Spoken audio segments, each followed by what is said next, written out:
We are going to go live to London, where we're joined by counterterrorism expert Khalid Hassan.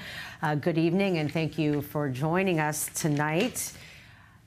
Thank you for having me. So we heard just in the studio, we had a discussion. The opening ceremony, went on without any problems. A beautiful way to demonstrate the beauty of Paris and to showcase the many athletes from how many different countries, from 206 different nations. But obviously security, a huge issue with threats from ISIS. Obviously a lot of security officials.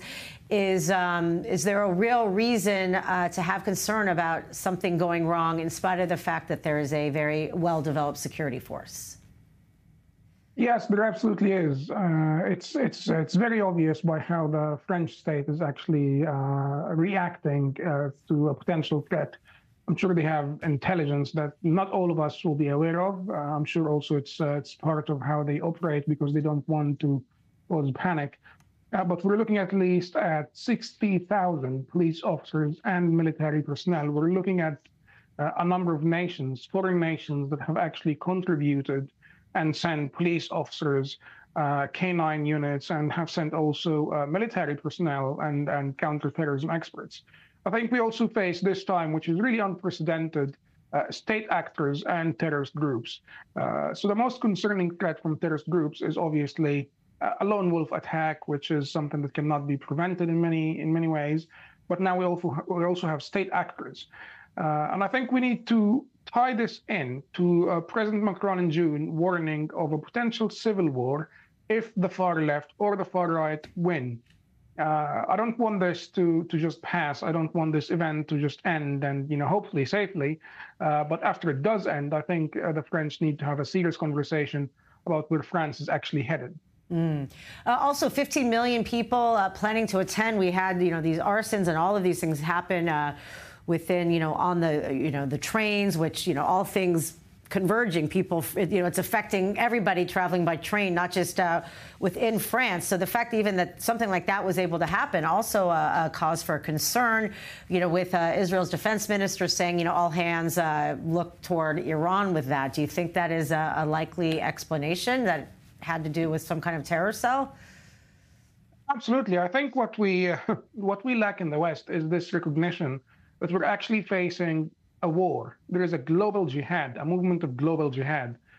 When pro-Palestine, as they like to call themselves, pro-Palestine activists call for globalizing the Intifada, this is what we're seeing right now. We're trying to prevent the globalization of the Intifada.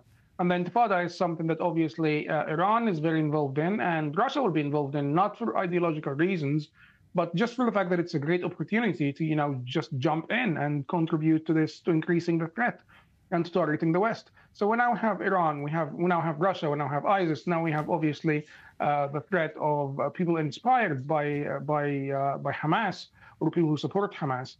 So I think it's a multi-dimensional challenge, and it's really a multi-dimensional threat. And I think it needs to be treated as such. What I find concerning is that politicians want to convince us that this is just business as usual. These are security arrangements. Yes, it's a bit too much this time, but it's it's going to die down and we're going to go back to business as usual. That's not the case. We need to understand that this is not the case. And we need to ask about the Jewish community, how they feel seeing all this happening. I mean, the Israeli delegation, pretty much has a little army following them right now. Is this normal for France in 2024? Is this what we should expect the next time the Israelis are in any European capital? Right. That's a very good question. And, let's also go into the fact that things have happened in the past. I can remember the Atlanta Olympics.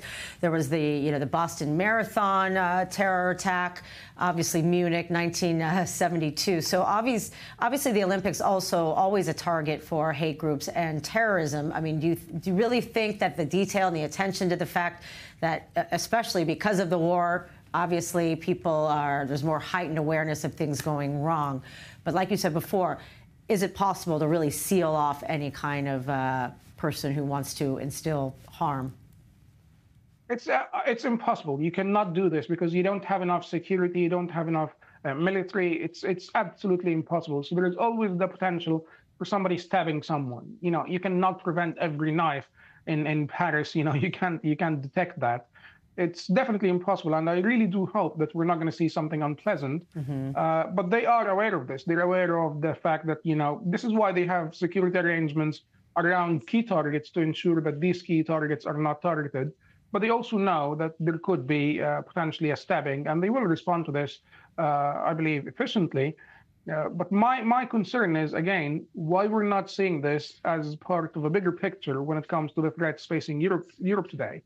And I think this is my main challenge. We'll see the 60,000 police officers and military personnel. Obviously, they'll be very effective. But, this is a certain perimeter. They're not doing this across all of France. And as we have seen before, there are cases of even asylum seekers targeting a children's playground, which was in France not long ago. That was awfully unpleasant. I'm hoping something like this will not happen. All right. Thank you very much, Khalid Hassan. Thank you. And let's hope these Olympics get through peacefully and people can enjoy sports as the Olympics are meant to be about.